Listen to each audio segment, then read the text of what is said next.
Meus irmãos, semana passada nós falamos sobre ídolos do coração e vamos continuar falando.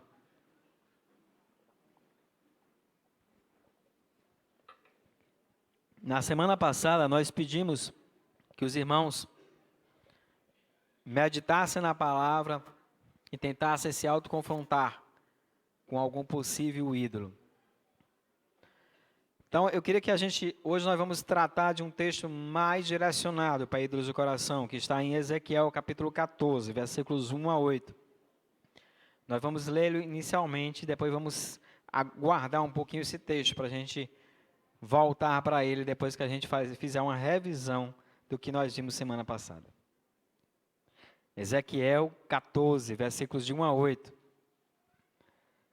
Eu sei que os irmãos devem dizer, o pastor Judas só quer saber de ver livro difícil. Não tem um livro mais fácil da gente abrir assim na Bíblia, não.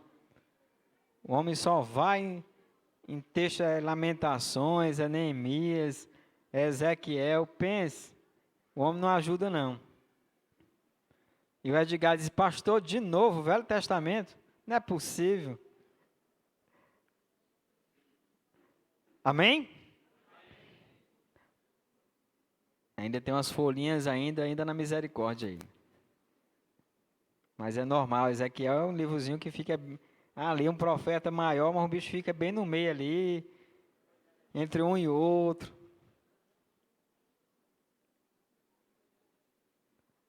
Olha, agora amém? Pai, o amém agora foi de verdade. Algumas das autoridades de Israel vieram e se sentaram diante de mim. Então o Senhor me falou: Filho do homem, estes homens ergueram ídolos em seus corações e puseram tropeços ímpios diante de si. Devo deixar que me consultem? Ora, diga-lhes, assim diz o soberano Senhor: quando qualquer israelita erguer ídolos em seu coração e puser um tropeço ímpio diante do seu rosto, e depois for consultar um profeta, eu, Senhor, eu mesmo responderei a ele conforme a sua idolatria. Isso farei para reconquistar o coração da nação de Israel, que me abandonou em troca de seus ídolos. Por isso, diga à nação de Israel, assim diz o soberano Senhor, arrependem-se, desviem-se dos seus ídolos e renunciem a todas as práticas detestáveis.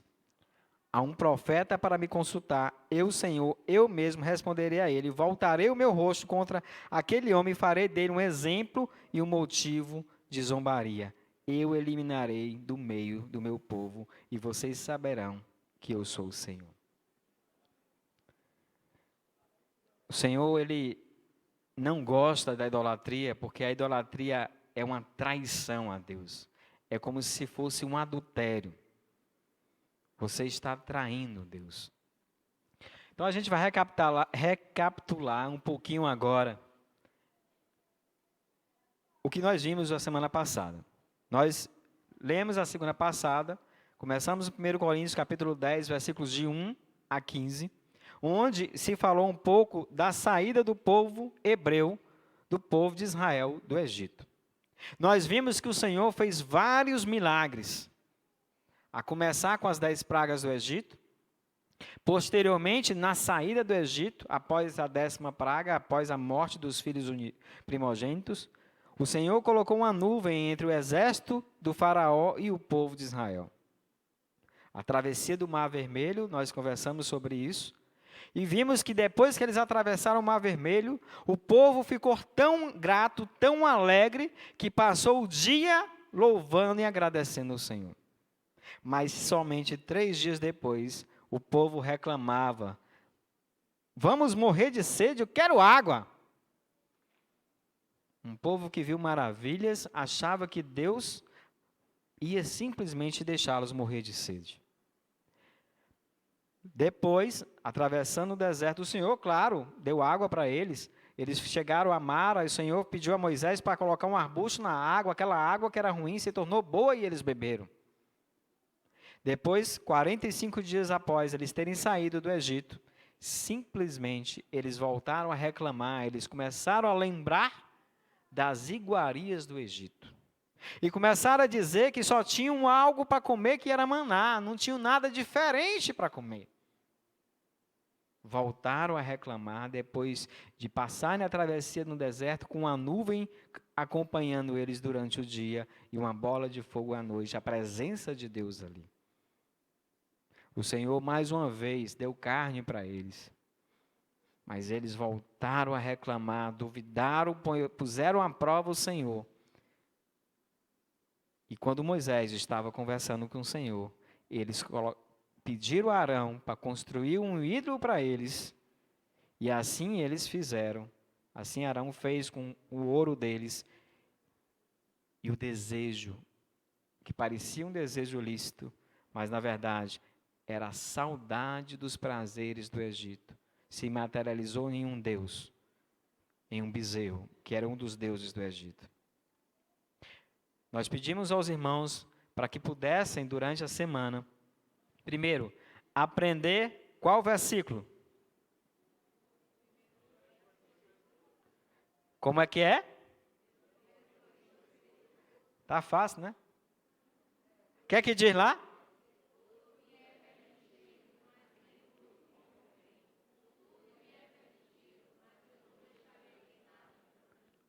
Não, pessoal, nem para ler não está dando certo. Vamos de novo?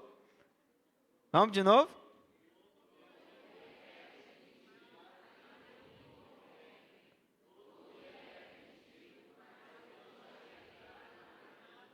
Beleza, agora fechando os olhos.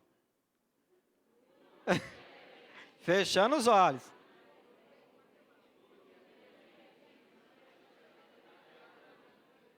Temos que melhorar, mas espero que vocês continuem tentando aprender, não só esse, tem outro para hoje, viu?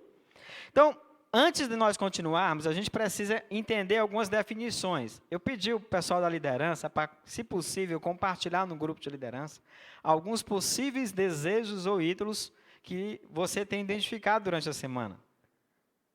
Então, eu vou trazer isso hoje aqui para a gente conversar. Não se preocupe que eu não dei nome para ninguém, não.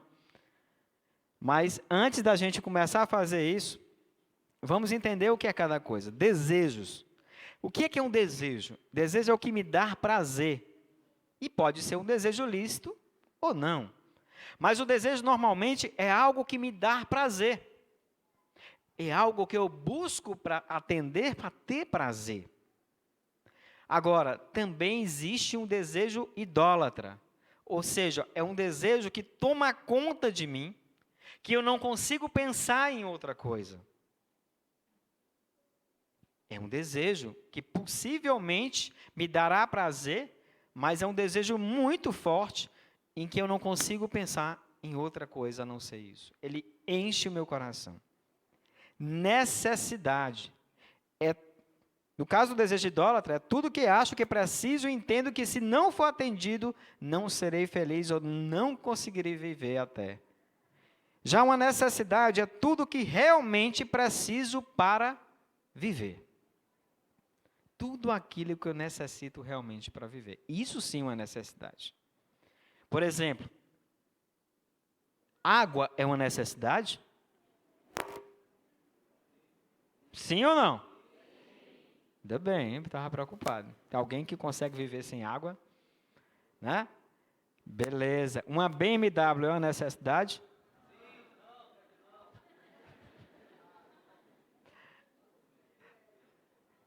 É, Alisson? O Alisson pensa em um carro que ele acha bonito. Se for vermelho, então, não é uma necessidade. Eu posso viver sem BMW. Seguinte slide vai falar de ídolos do coração. O que seria um ídolo do coração? É tudo o que adoramos por acreditar que nele encontraremos a satisfação dos meus desejos. Aí tem seus desejos, mas é dos meus desejos. É tudo aquilo que eu adoro por entender que ele vai satisfazer os meus desejos. Por que alguém faz promessa para o Padre Cícero? Porque ele entende que aquela imagem vai atender um desejo dele. Por isso ele adora aquela imagem. Mas nós vamos ver que tem outras coisas que nós adoramos e não são imagens, são ídolos do coração. A gente percebe que, na verdade, esses ídolos nos controlam. Por exemplo, quando você tem a expectativa que sua esposa vai atender os seus desejos. Então você chega em casa cansado, um dia estressante, aí você diz, olha, só hoje eu tenho certeza que eu vou chegar em casa, vou entrar no quarto, a Vivi vai tirar meu sapato, eu vou sentar na cama, ligar a TV e vou ficar sem fazer nada. Calma, rapaz, calma, não estava interessado em banhar agora não, estava querendo me aquietar. E aí, de repente, a gente ouve aquela voz. Amor! Amor! Amor, a Vívia fez cocô. Né? E aí, já entendeu o recado, né? Aí lá vai, eu levanto, né? Vai lá, tá? Agora eu vou banhar. Aí quando vai entrar no banheiro, amor! Amor, não, eu vou trocar, né? Pai, eu não estou achando a minha camisa. Não achei. Não, essa camisa não está aqui. Ela vai eu procurar a camisa. Aí eu volto e diz, agora eu... Pai! Pai, cadê o Tartaruga Ninja? Aí o negócio, aí já está lá acolá, né? Então, o meu desejo não foi satisfeito. E eu merecia. Eu estava cansado. Passei o dia trabalhando, eu merecia. É assim que começam a surgir um desejo pecaminoso. Não se tornou um ídolo ainda, mas é um desejo pecaminoso. Não é um desejo lícito, por mais que pareça. Porque, na verdade, a única pessoa que quer ser agradada aí, quem é? Eu. E quando eu vou para a palavra de Deus, quando eu começo a conhecer o Senhor Jesus, eu vou perceber, na verdade, Jesus falando, ele diz, olha, perguntaram para ele, como é que eu posso resumir os mandamentos, os 10 mandamentos? E ele diz, olha, ame a Deus acima de qualquer coisa, e ame o próximo como a ti mesmo. Mateus 22, 37 a 39. Aí você na esperança, poxa, ele mandou amar todo mundo, menos eu. Mas eu vou abrir Mateus um pouquinho antes, lá no 16, 24. Aí o Senhor diz assim, olha, tu quer seguir a mim? Tu quer me seguir? Pois faz uma coisa, negue-se a si mesmo, tome tua cruz e siga-me. Não deu certo.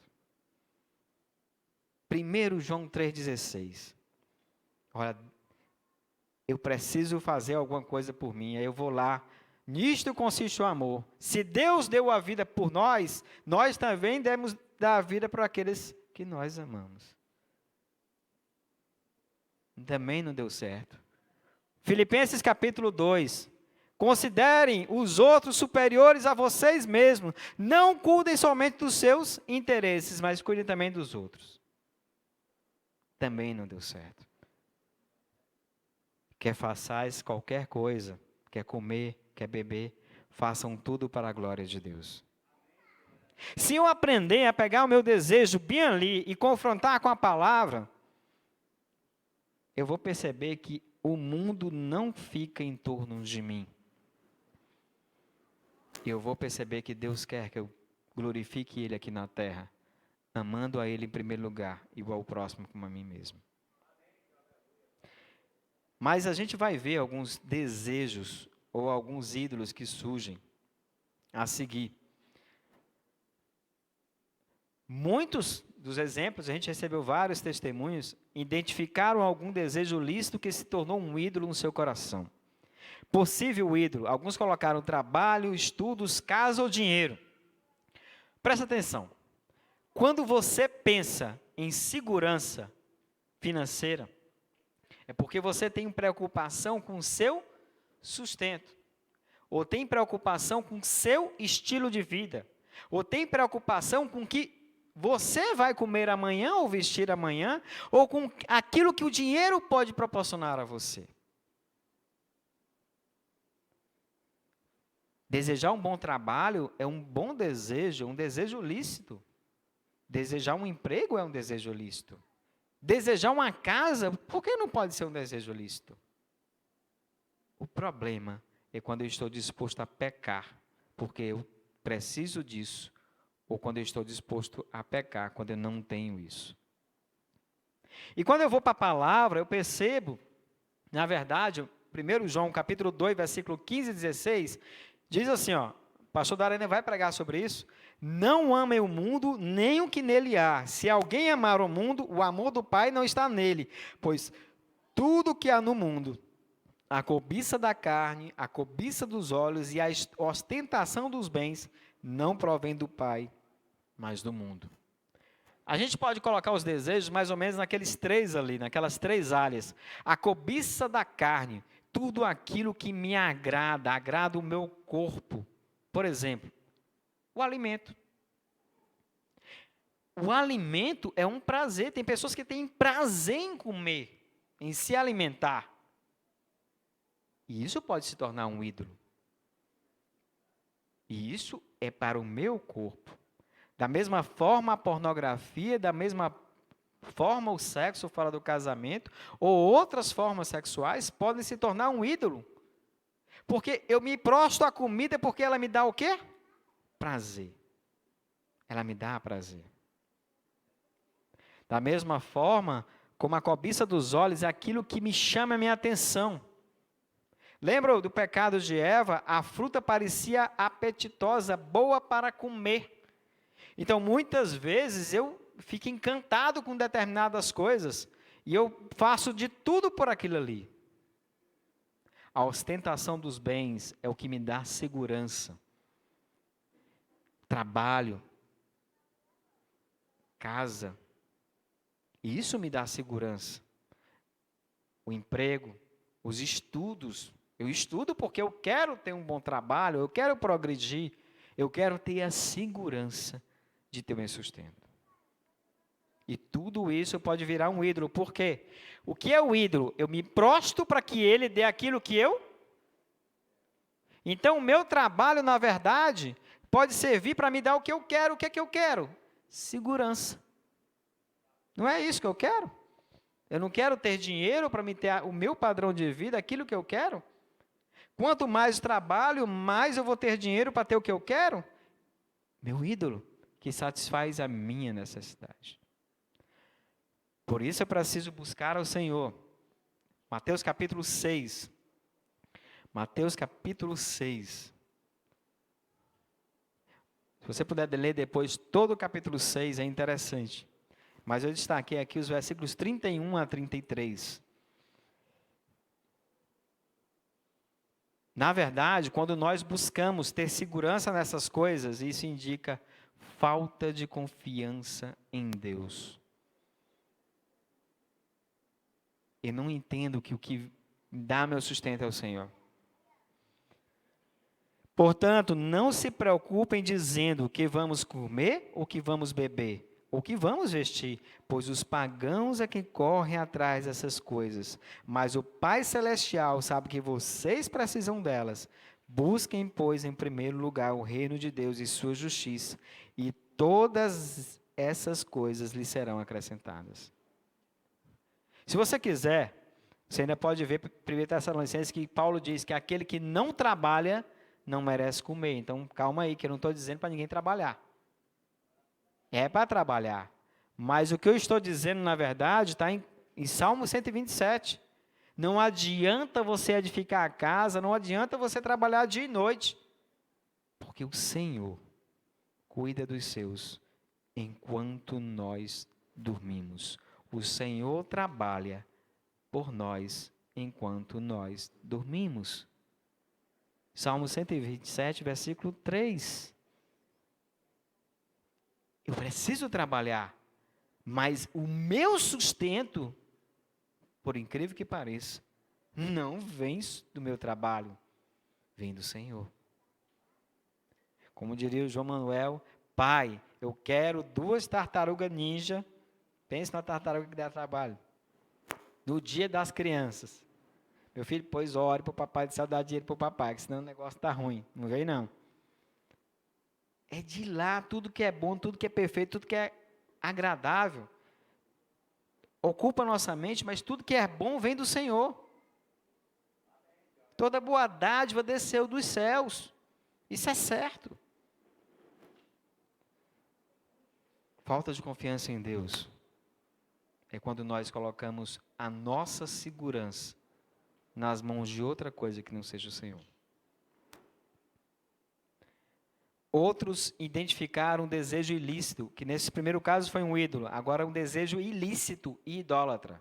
O que é um desejo ilícito ou idólatra? É um desejo que toma conta de mim, mas ele não se materializa em nenhum ídolo. Por exemplo, você que dirige nessa cidade abençoada, que tem um trânsito maravilhoso, como diria meu filho, todo mundo aqui dá pisca, eu sou o primeiro que esqueço. Todo mundo aqui estaciona nos locais certos. Ninguém nessa cidade para em fila dupla. Você não vê ninguém, nenhum motoqueiro passando na sua frente assim. Isso não acontece. Não vê ninguém passando pela esquerda, pela direita e pelo meio. Também não acontece isso aqui. Aqui todo mundo anda direitinho. Então o trânsito é o melhor lugar para você ter paciência. Né? Eu tenho certeza que aqui ninguém nunca se estressou no trânsito. Não é verdade? Isso não acontece aqui em Teresina. Pode acontecer lá em São Paulo, mas aqui não acontece não. Só todo dia. Então, quando eu vejo aquele cidadão passando na minha frente, aquilo me traz uma ira tremenda. Isso é pecado. Irar em si não é pecado, mas o que eu faço com a ira, sim. Agora, eu preciso descobrir por que eu estou me irando, porque isso sim pode ser pecado. O motivo da ira pode ser pecado. Por que você se irou no trânsito? Porque eu entendo que ele deveria respeitar as leis. Que ele deveria respeitar as leis do trânsito para mim poder tranquilamente andar nessa cidade. Eu mereço. Então, isso é um desejo ilícito, porque eu me acho melhor do que o outro. Não tem nenhum ídolo ali, a não ser a minha satisfação pessoal, que na verdade não é um ídolo, é um desejo. Então, outros identificaram um desejo ilícito, por possível desejo idólatra, orgulho, julgar que sou merecedor melhor do que os outros, ou simplesmente pensar que sou Deus, julgando a atitude dos outros. A Bíblia está repleto de textos que condenam julgar os outros. Romanos capítulo 14 diz claramente: quem és tu para julgar o servo alheio? 14:12 ainda diz assim: cada um de nós vamos prestar conta de nós mesmos. Mateus capítulo 7, versículo de 1 a 5 diz: com critério que não julgue, com critério que vocês julgarem, você será julgado. Hipócritas, tirem a trave do teu olho, para enxergar o cisco no olho do outro. Mas eu separei um texto bem legal, que é Romanos capítulo 2, versículo de 1 ao 5, que diz assim: portanto, você que julga os outros é indesculpável, pois está condenando a si mesmo naquilo em quem julga. Visto que você que julga pratica as mesmas coisas, assim, quando você, um simples homem, os julga, mas pratica as mesmas coisas, pensas que escapará do juízo de Deus? Ou será que você despreza as riquezas da sua bondade, tolerância e paciência, não reconhecendo que a bondade de Deus o leva ao arrependimento? Contudo, por causa da sua teimosia e do seu coração obstinado, você está acumulando ira contra si mesmo, para o dia da ira de Deus, quando se revelará o seu justo julgamento. Deus retribuirá a cada um conforme o seu procedimento. Pense num texto bem legal. Todas as vezes que eu pensar em julgar, se eu lembrar desse negócio aí, meu irmão, eu vou aprender a julgar a mim mesmo em primeiro lugar. Eu vou entender que eu sou tão pecador quanto o outro. Eu vou entender que eu sou casado com pecador, moro com filhos pecadores e sou pecador. Costumo dizer que o casamento é como se a gente casasse com um porco-espinho, sendo nós um porco-espinho. Então imagine você sendo um porco-espinho com sua esposa em casa. Agora imagine vocês passando pela porta do banheiro. A porta do banheiro normalmente tem 60 centímetros. É o normal. O padrão é esse. Aí você vai passar com um porco-espinho. Imagine você sendo um porco-espinho e sua esposa sendo um porco-espinho. Como é que vai ser? Alguém vai se furar. Pois é, no casamento, nós nos furamos constantemente, porque nós somos casados com pecadores. Tiago capítulo 4, versículo 12. Há um só juiz, ele é legislador, Deus. Deus, Ele é quem julga. Quando você chegar diante de Deus, você vai prestar contas da tua atitude, não do que teu esposo ou tua esposa fez. Você não vai chegar a falar diante de Deus, olha Senhor, mas você não sabe o que foi que a Naira fez. Minha esposa é uma benção, viu gente? Pena com o marido que tem. Eu tenho que chegar diante de Deus e falar de mim, porque Ele quer saber dos meus pecados. Ezequiel capítulo 18 diz, a alma que pecar, essa morrerá. Você vai morrer pelo teu pecado, não é pelo pecado do outro não, é pelo seu. Mas pastor, o senhor não conhece a minha mulher. Aí do outro lado, e o senhor não conhece meu esposo. Pois é. Mas será que você só vai ser fiel se tudo contribuir para a tua fidelidade? Nós não vamos ler, mas se você tiver curiosidade, leia a história de Sara, quando ela se chamava Sarai. O marido dela era uma bênção. Primeira coisa que ele chegou para ela, diz, olha, nós vamos para ali, o povo lá, você é muito bonita, e o povo lá vai me matar se souber que tu é minha mulher. Então nós chegamos lá, tu diz assim, você é minha irmã. Ora, o cara chegou com a mulher bonita lá, o rei viu lá, o que ele fez? Primeira coisa foi dar em cima da mulher lá, solteira, não tem marido. O problema é que ela obedeceu o marido por fidelidade a Deus. E sabe quem foi que cuidou dela? Deus.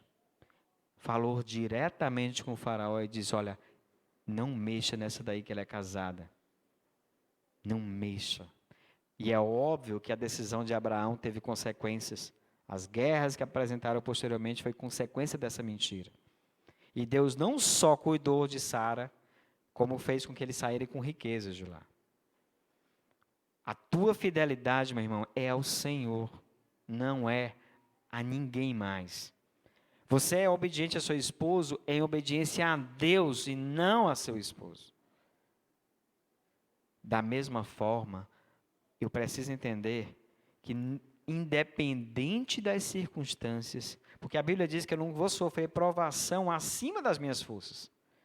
Então eu não posso achar que eu sou fiel a Deus somente quando tudo acontece do jeito que eu quero. Porque não é isso que a Bíblia diz. Não é isso que a Bíblia fala. A Bíblia diz que qualquer circunstância que eu passar, Deus é fiel. E Ele não permitirá que eu seja tentado além das minhas forças. 1 Coríntios capítulo 10, versículo 13. Outros identificam um desejo ilícito. Nós já vimos um exemplo de ídolo. E vamos ver agora um desejo lícito, um desejo lícito que pode se tornar um ídolo no seu coração. Por exemplo, quem não quer ter uma família? Quem não quer ter uma família? Quem é solteiro e não quer ter um namorado ou uma namorada? Quem? O normal é isso. Alguns não querem, mas o normal é um bom desejo. Constituir uma família é um bom desejo. Quem não quer ter um bom emprego, são desejos bons. O problema é que no momento em que eu coloco isso acima de Deus, nesse momento, isso se torna um ídolo. E o que é que acontece? Quando isso se torna um ídolo, eu vou querer, na verdade, simplesmente fazer de tudo para conseguir isso. E o que é que eu faço? Eu procuro um caminho diferente do caminho de Deus. Vamos abrir bem aí, Gênesis capítulo 3, versículo 1 a 6. Gênesis capítulo 3, versículo 1 a 6. Vamos começar lá do princípio.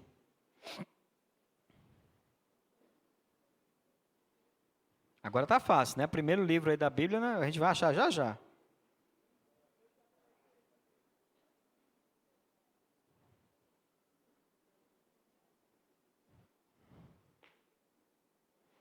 Antes de falar sobre isso, muitas vezes também nós queremos, por exemplo, quem não deseja um filho bem comportado? Vou falar um pouquinho para os pais. Quem não deseja um filho bem comportado?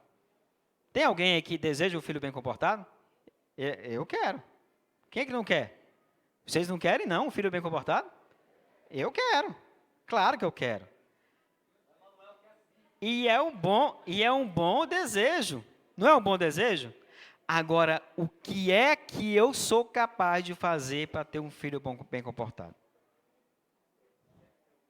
Do que eu sou capaz?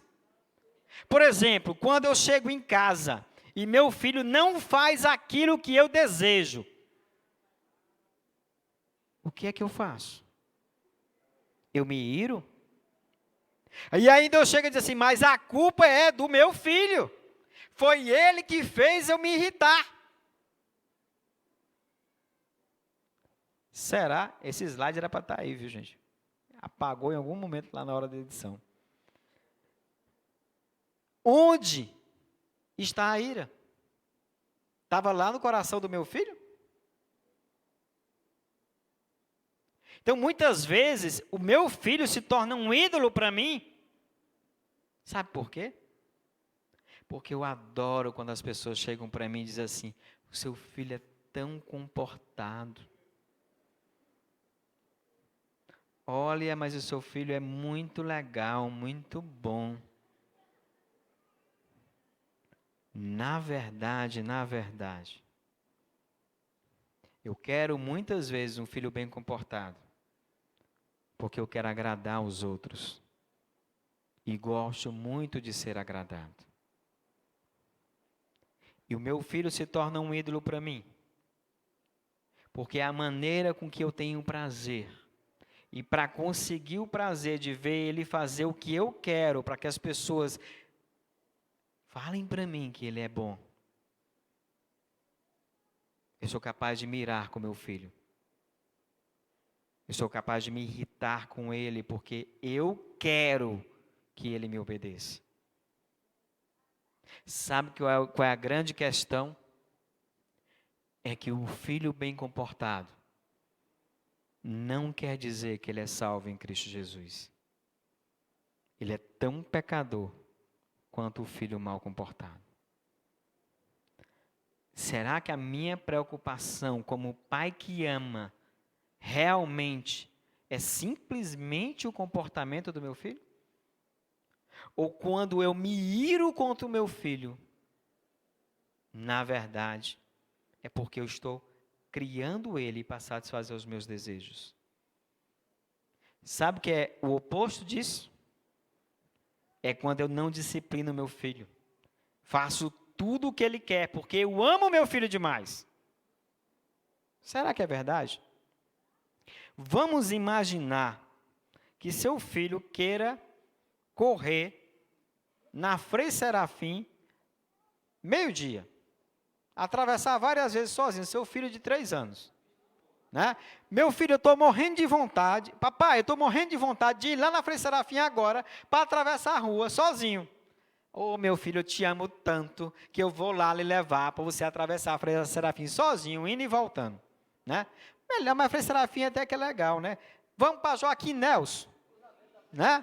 A Joaquim Nelson é melhor. Vamos para lá. Eu amo muito meu filho, que eu vou levar ele para lá. Olha, eu não posso deixar meu filho se frustrar. Ele é criança. Eu não posso dizer não para ele. Já pensou, ele vai chorar. Teresina é campeã de suicídio. E um dos motivos é porque as crianças hoje em dia, não são educadas para enfrentar o mundo. Não ouvem não em casa. Ouvem sim para tudo. E quando vão para o mundo e passam pela primeira dificuldade, não têm e nem sabem o que fazer. Quando você não diz não para o seu filho, mais uma vez, você não ama seu filho. Sabe por quê? Porque o teu medo é que teu filho não goste de você. No fundo, você quer ser agradado. Você quer que seu filho diga que ama você. E você tem tanto medo de não ser agradado que você não diz não. Quem ama, diz não. Quem ama, disciplina o filho. A disciplina do filho pode livrá-lo da morte. Então, meus irmãos, muitas vezes nosso filho pode se tornar um ídolo. Mas vamos voltar para Gênesis capítulo 3. Ora, a serpente, o mais astuto de todos os animais selvagens que o Senhor Deus tinha feito. E ela perguntou à mulher: foi isso mesmo que Deus disse? Não comam de nenhum fruto das árvores do jardim? Eva se defendeu. Respondeu a mulher, a serpente: podemos comer do fruto das árvores do jardim, mas Deus disse: não comam da árvore que está no meio do jardim e nem toquem nele. Do contrário, vocês morrerão.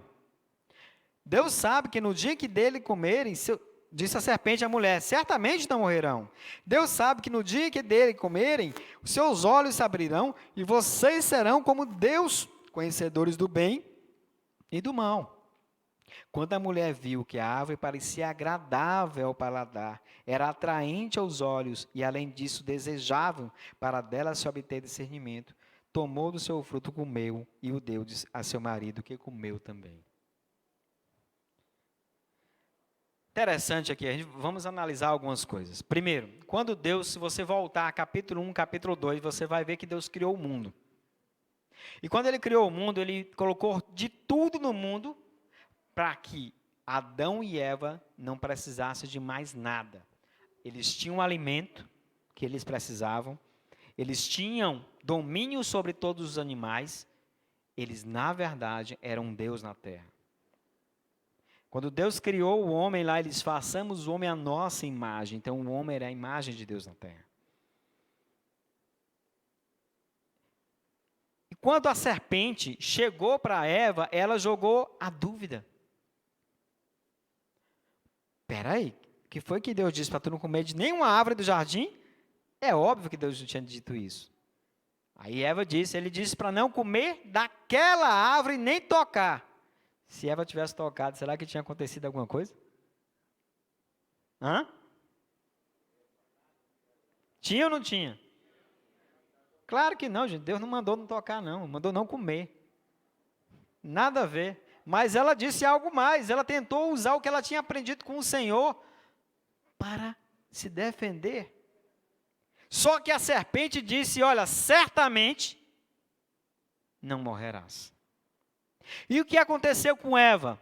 Gerou?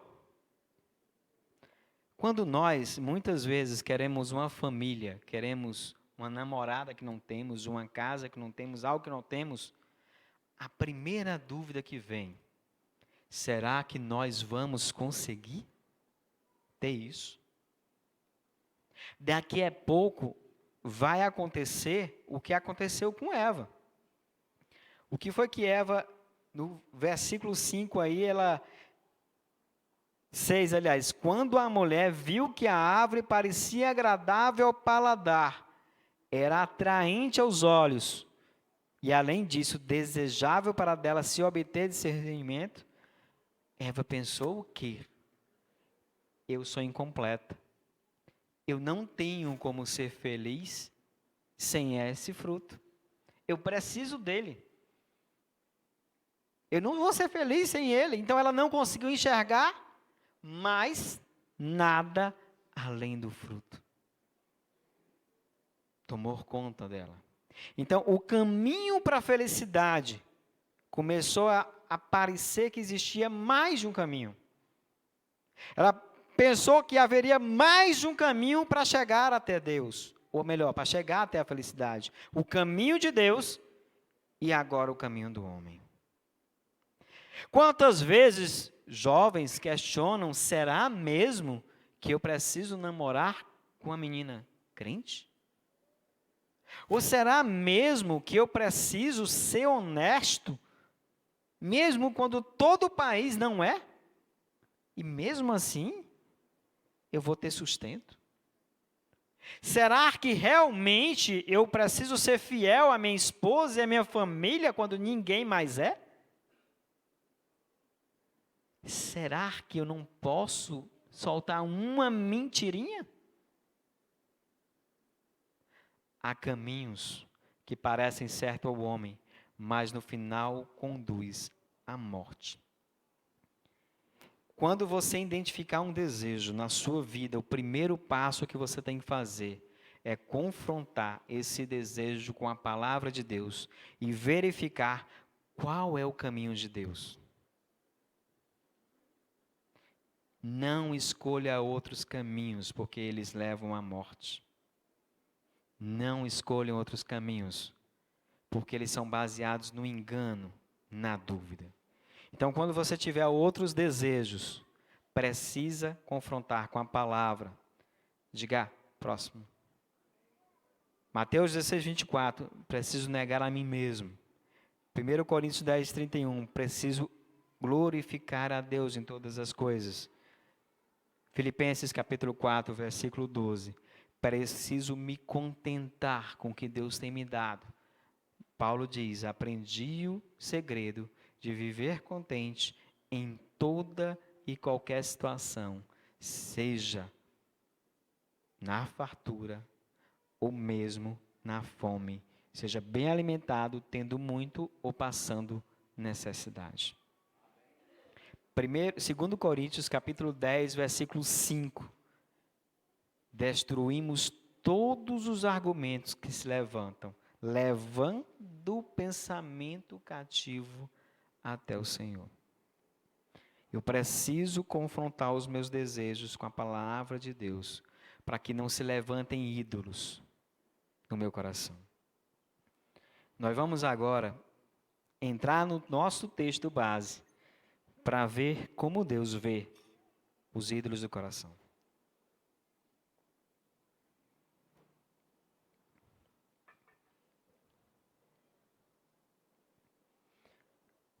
Como Deus trata os ídolos do coração. Ezequiel capítulo 14, versículo 1 a 6. Eu vou ler só até o 6 aqui, para os irmãos novamente ver, do 3 ao 6. Que ele diz o seguinte: Filho do homem, estes homens ergueram ídolos em seus corações e puseram tropeços ímpios diante de si. Devo deixar que me consultem? Ora, diga-lhes, assim diz o soberano Senhor, quando qualquer israelita erguer ídolos em seu coração e puser um tropeço ímpio diante de seu rosto, e depois for consultar um profeta, eu, Senhor, eu mesmo responderei a ele conforme a sua idolatria. Isto farei para reconquistar o coração da nação de Israel, que me abandonou em troca de seus ídolos. Por isso diga à nação de Israel, assim diz o soberano Senhor, arrependem-se, desviem-se dos seus ídolos e renunciem a todas as práticas detestáveis. Ora, não há como Deus trabalhar em nossas vidas sem primeiro não nos arrependermos. Sabe por quê? Enquanto nós submetemos o nosso desejo à palavra de Deus, Ele não agirá em nosso favor. Quando você tem um ídolo na sua vida, um ídolo no seu coração, você não pensa em outra coisa. Todo o que você pensa é como alcançar a satisfação do teu desejo. Se for de sexo, você vai pensar o mais rápido possível em como casar, se você quiser cumprir parcialmente a palavra. Se for o desejo de um emprego, você vai fazer de tudo, até mentir, para conseguir esse emprego ou para manter o emprego. Se for de uma casa, você vai se endividar, que seja, mas você vai atrás de conseguir sua casa. Tudo, mesmo que seja pecado, você vai fazer para atender o desejo. E quando você elege o ídolo que vai te satisfazer o teu desejo, você vai fazer tudo por esse ídolo. Então, Como é que Deus vai falar com você se na sua frente você só enxerga o ídolo? O próprio ídolo vira pedra de tropeço para você. O próprio ídolo faz você cair. Então, enquanto o ídolo estiver no nosso coração, não conseguiremos enxergar corretamente e possivelmente iremos tropeçar. Tudo o que pensamos é simplesmente em como satisfazer o nosso desejo.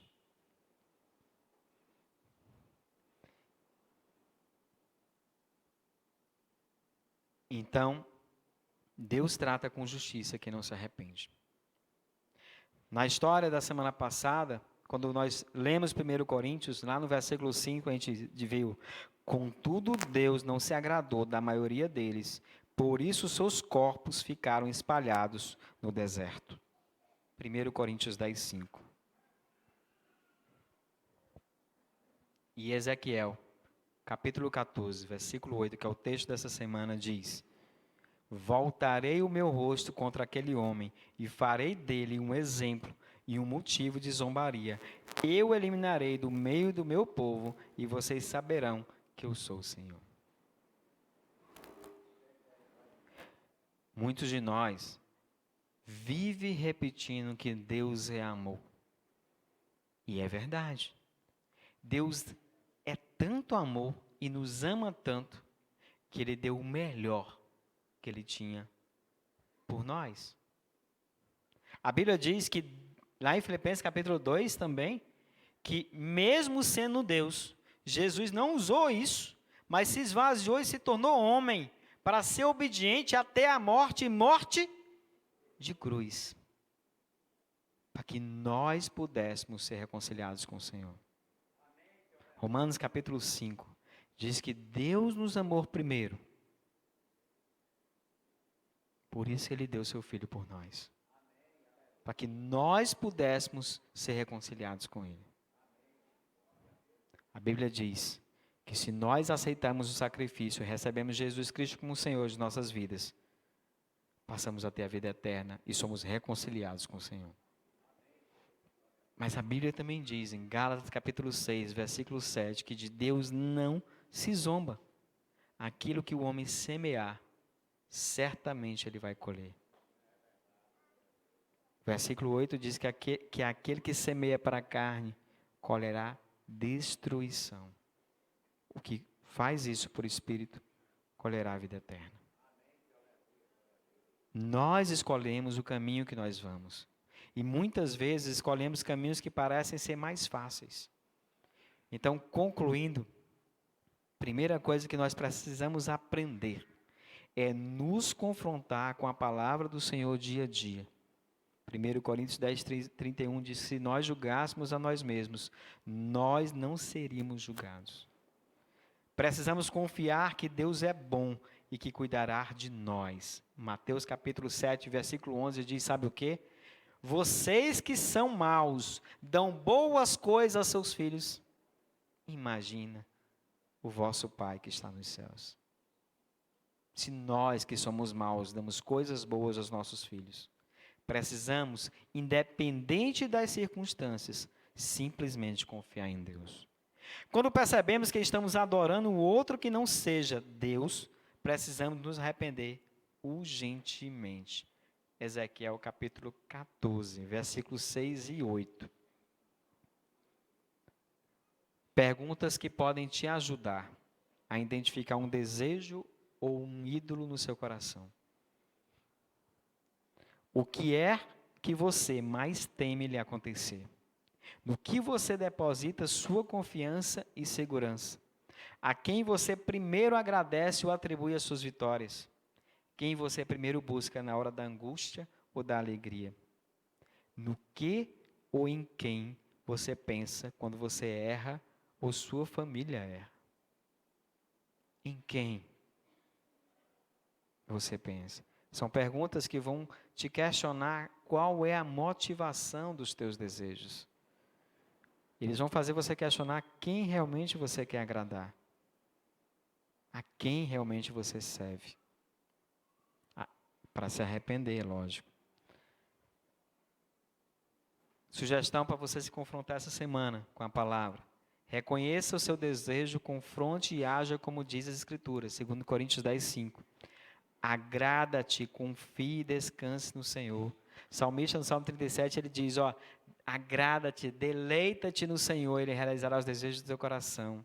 Entrega teu caminho ao Senhor, confia nele, o mais Ele fará. Descanse, não olhe para os outros não, descanse no Senhor. C. Traga à sua memória o que lhe dá esperança. Muito do que foi falado hoje, do que você vai ler durante a semana, vai trazer tristeza. Mas esse texto de Lamentações nos diz que as misericórdias do Senhor renovam-se a cada manhã. E nos orienta a trazer à memória aquilo que nos dá esperança. Vivendo a palavra, persevere em seu momento diário, faça uma revisão de sua vida diariamente, elabore planos para situações de tentação e para praticar a palavra.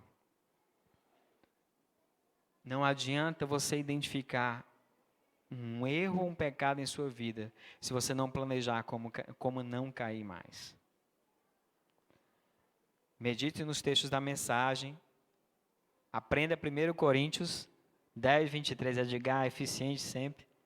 10, 23. E use a palavra que Deus lhe falou nessa mensagem para se confrontar sobre os seus desejos